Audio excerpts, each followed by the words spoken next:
Pessoal, então vou dar início aqui à apresentação, né? Eu só para fazer assim uma introdução, eu trabalho, né? Dentro das disciplinas do Procuro, eu procuro sempre buscar uma relação mais com o meu conhecimento, com a minha área de formação, né? Então eu tenho às vezes uma abordagem que é assim, não totalmente diferente, óbvio, mas né, trago alguns elementos ali que podem às vezes parecer secundários, talvez. Não sei se seria esse o termo correto, mas vou explicar. Por exemplo, a minha tese, né, ela está trabalhando na perspectiva de como o poder público atua favorecendo a iniciativa privada, né, os interesses econômicos e comprometendo com isso o bem-estar comum, né? Então como funciona essa mediação, porque dentro da sociedade nós temos diferentes interesses, né, atores, e cada ator dentro da sociedade tem os seus interesses pessoais, né, e coletivos. Então, dentro dessa perspectiva, a gente tem o poder público, que deveria atuar como um mediador desses interesses, resolver os conflitos, né, mas que geralmente atua favorecendo um determinado grupo ao invés de favorecer ou de contemplar os interesses de outras classes que são inferiores nessa disputa de poder, né, especialmente do espaço urbano, mas, né, como vocês vão ver aqui também, o espaço a ser urbanizado. Então, o meu trabalho, a minha tese, né, ela é sobre Osório, né, eu estou tratando dos bens públicos lagunares, né, as lagoas como bens públicos dentro do território da cidade de Osório. Né. O Osório é um município que tem, segundo os dados do IBGE, do censo, né, de 2022, uma população um pouquinho acima de 47 mil habitantes, um crescimento nesse período aí entre censos, né, de 12 anos, foi de quase 16%, uma área bastante grande, né, territorialmente Osório é até maior do que Porto Alegre, uma densidade baixa, porque o território ele é pouco habitado e muito grande, né, então a densidade acaba sendo baixa. Mas são assim, esses são alguns detalhes mais básicos, né? Osório tem um conjunto de lagoas, são 23 lagoas dentro do território osoriense, né? Dependendo da contagem é 21, porque às vezes se considera que uma lagoa se desdobra em duas e aí se usa como uma lagoa só, depende da contagem, né? Mas, enfim, 21 ou 23 lagoas, dependendo da forma como for contado. Uma grande parte dessas lagoas é interligada, são navegáveis, inclusive, né? E elas vão sair lá na foz do rio Tramandaí, no mar, né? Então, elas compõem a bacia hidrográfica do rio Tramandaí, que pega todo o litoral norte e uma parte do litoral médio gaúcho, né? Então, é um território bastante sensível do ponto de vista ambiental, né? Toda a região é sensível e Osório faz parte, né, desse contexto da bacia hidrográfica, mas que também se conecta com outras bacias, né? Por causa da extensão do seu território, tem outras bacias que acabam fazendo parte do território, né? Ou que o território de Osório faz parte dessas bacias também. Aqui tem um mapa mostrando, né, um pouco algumas das lagoas, né, que estão aqui no território. Essa é uma imagem tirada da minha tese, né, do meu projeto de tese.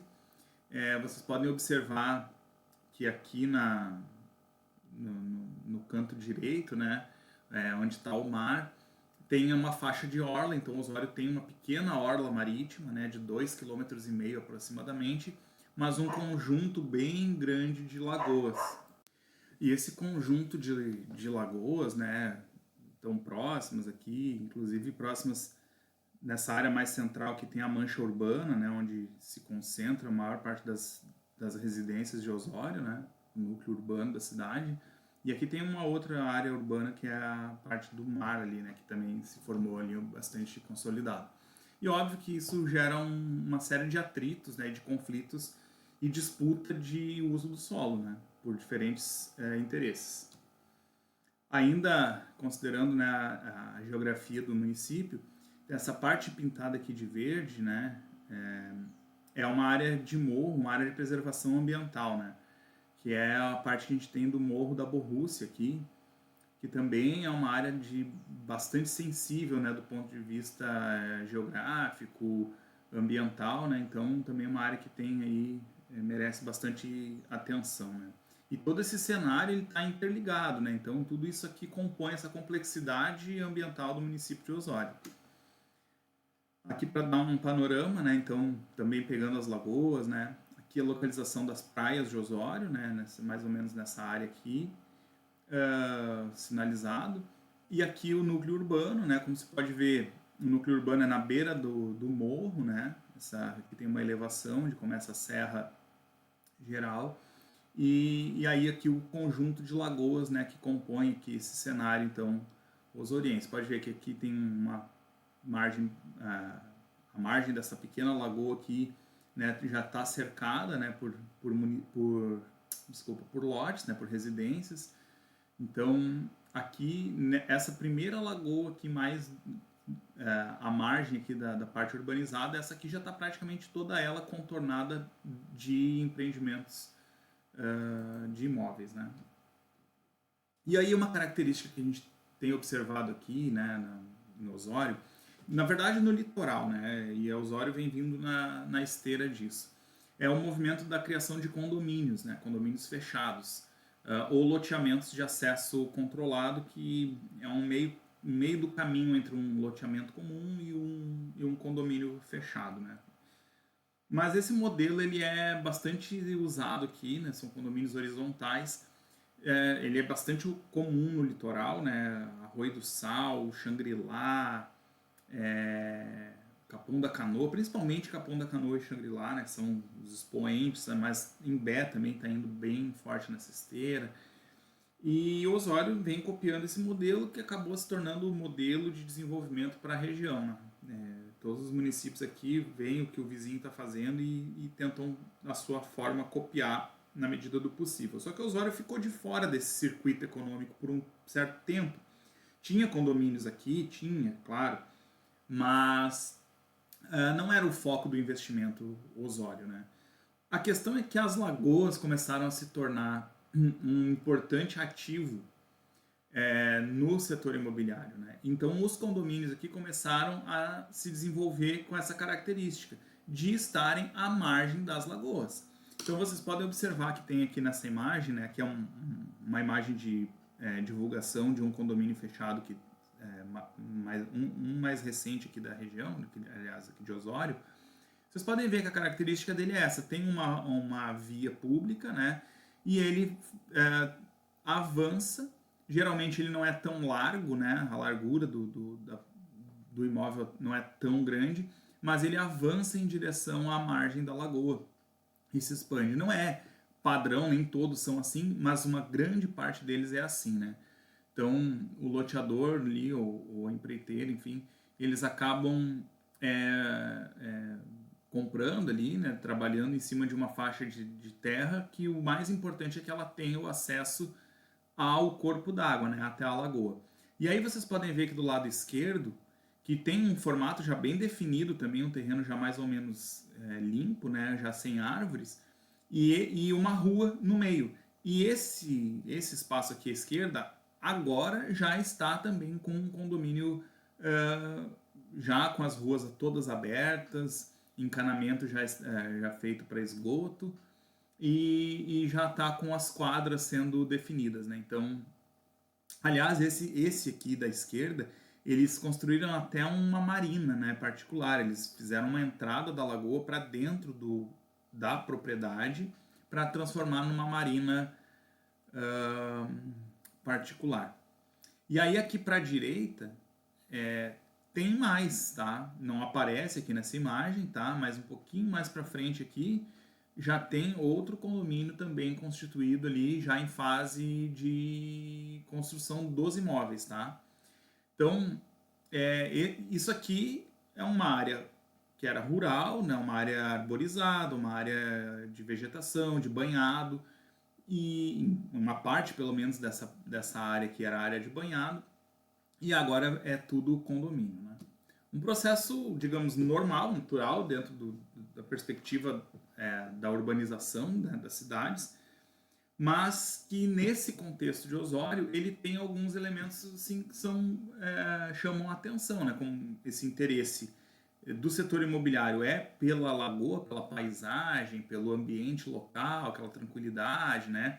Isso tudo acaba sendo transformado em ativo econômico, né? Então, não se vende a moradia ou a estrutura do bairro ou as pracinhas que vão ter disponíveis ou se as ruas vão ser largas, né? Não é isso que está em jogo aqui.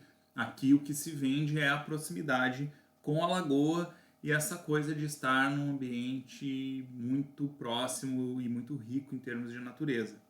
Aí aqui eu trago uma aproximação, né, numa imagem de satélite, é, de uma imagem de 2010, mais ou menos. Aqui é um bairro, uma área, né, bem conectada ao núcleo urbano da cidade, tá?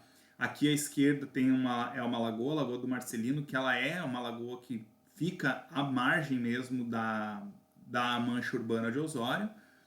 E aí, aqui vindo para a direita da imagem, tem uma área que ela por muito tempo ficou vazia, mas em 2010, né, o período dessa imagem aqui, dessa imagem de satélite, a gente tinha um condensamento aqui de residências nessa faixa bem à direita, à margem de outra lagoa, que é a Lagoa do Peixoto, né?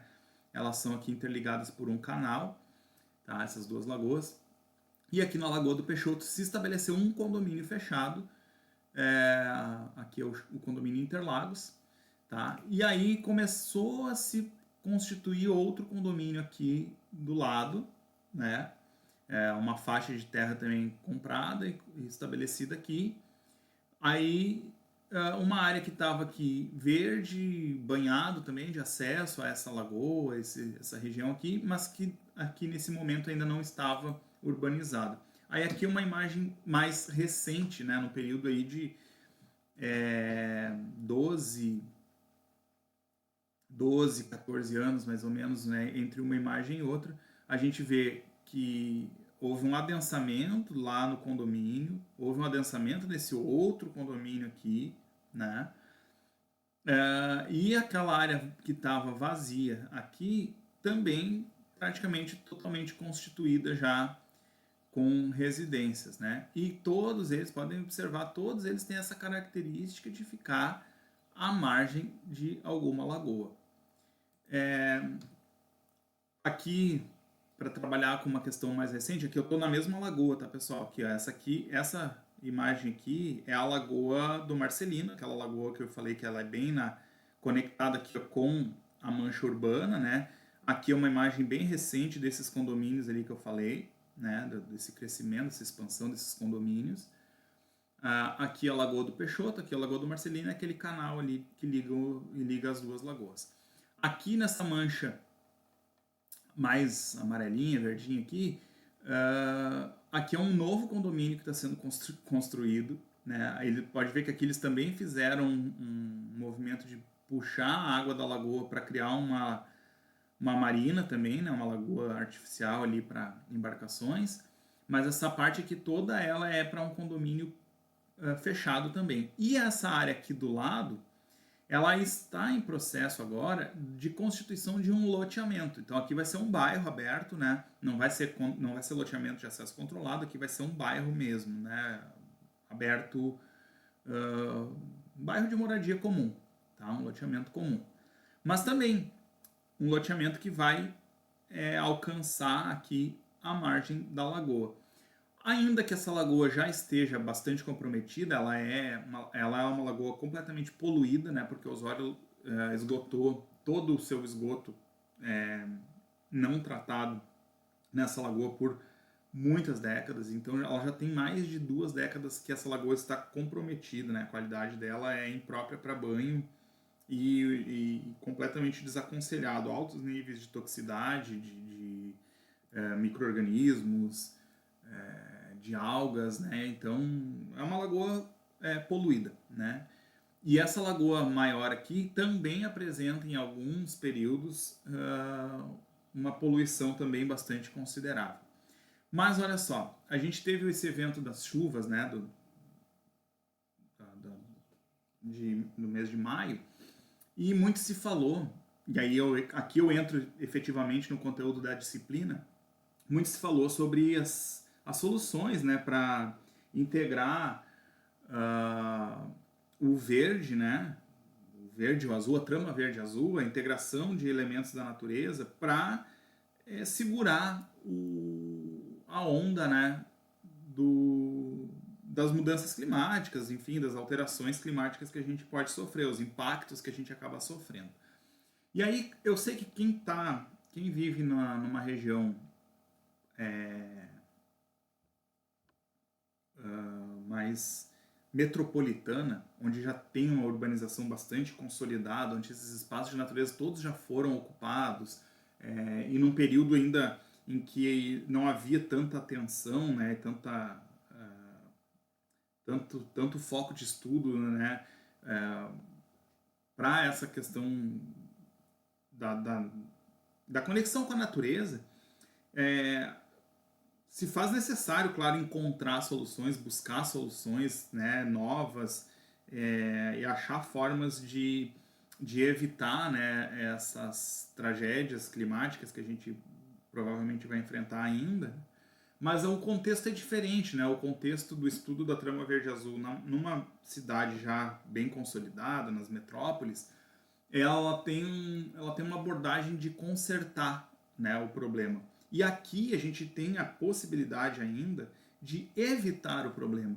Mas olha como é engraçado, né? Que a gente tem muito estudo, muita atenção da mídia, muita legislação, né, nova que procura regulamentar, né, e dar um certo freio nessas questões, mas olha só, parece que alguns gestores não conseguem compreender, né, algumas coisas. Então essa área aqui da lagoa que está manchada aqui, ela é uma área que na verdade ela se expande bastante, né, no período de chuva.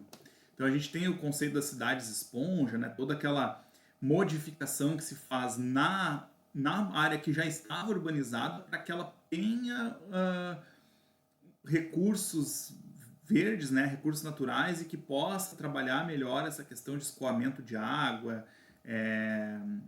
as próprias várzeas, né, de rios e de lagos. Então é uma coisa que se faz depois que a urbanização já está feita e tu tem que arrumar. Enquanto, na verdade, a gente tem esse cenário aqui já constituído, né? Osório, por exemplo, tem essa possibilidade de não precisar gastar no futuro em arrumar a área urbana, porque Osório já é uma cidade esponja, né? Eu vou voltar aqui. Essa área aqui, eu não sei se o meu mouse está aparecendo, mas bem na pontinha desse retângulozinho roxo aqui, essa área aqui toda fica inundada. Essa área que está aqui, né, na pontinha aqui da lagoa do retângulo roxo, na verdade, isso que está aqui nessa imagem da direita. Olha como isso aqui ficou cheio, né, depois dessas chuvas, para dar conta de escorrer a água que caiu dentro da cidade. Então, a lagoa, ela se enche, ela tem essa dinâmica, né? É uma dinâmica natural das nossas lagoas aqui, elas são lagoas baixas, né? A profundidade aqui não é alta, mas elas costumam extravasar.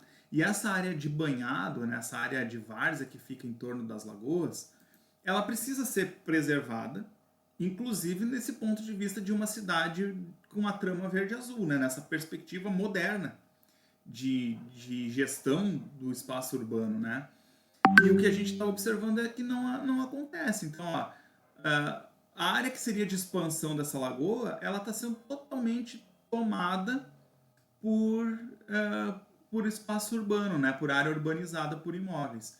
Isso é interessante, né? E aqui é onde está também, onde eu acabo dedicando a minha atenção e o estudo, justamente porque, se vocês observarem, a gente está vendo acontecer aqui na prática a ocupação da área que era para ser área preservada, que era para ser área de expansão, para respeitar essa dinâmica hídrica da cidade, né, das lagoas da cidade, e ela está sendo ocupada, urbanizada, aterrada, transformada de uma forma que certamente lá na frente nós vamos colher os frutos e eles não vão ser saudáveis, né?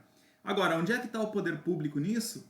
Favorecendo, facilitando, modificando o plano diretor e ajudando que esses empreendimentos consigam ter êxito nesse processo. Então, né, para fechar aqui, eu trouxe ali um pedacinho também do que foi colocado numa das aulas, né?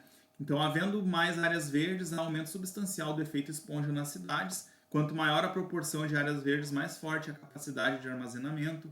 Grupos de árvores e arbustos armazenam mais que gramados. Quanto maior a área foliar, significa que mais água evapora em parques arborizados e maior será o efeito de frescor comparado à grama. Então, só aqui a gente já pode ver quanta árvore é derrubada para a constituição desses loteamentos, quanta área de banhada é aterrada para que o bairro possa chegar o mais próximo possível da lagoa, né? Então, só que a gente já observa que se vai na direção contrária do que seria o ideal, né? Estudos já mostraram a efetividade de que mais verde, mais água em áreas urbanas em termos de beleza, biodiversidade, amenização de estresse por calor, retenção de água, melhor qualidade da água. O desenvolvimento verde-azul propicia biomassa para a produção de energia e oportuniza a produção de alimentos no interior das cidades. Recém se começou a identificar e embasar essas possibilidades, a natureza integral e sinergia das medidas possíveis, e seus efeitos mal começaram a ser estudados.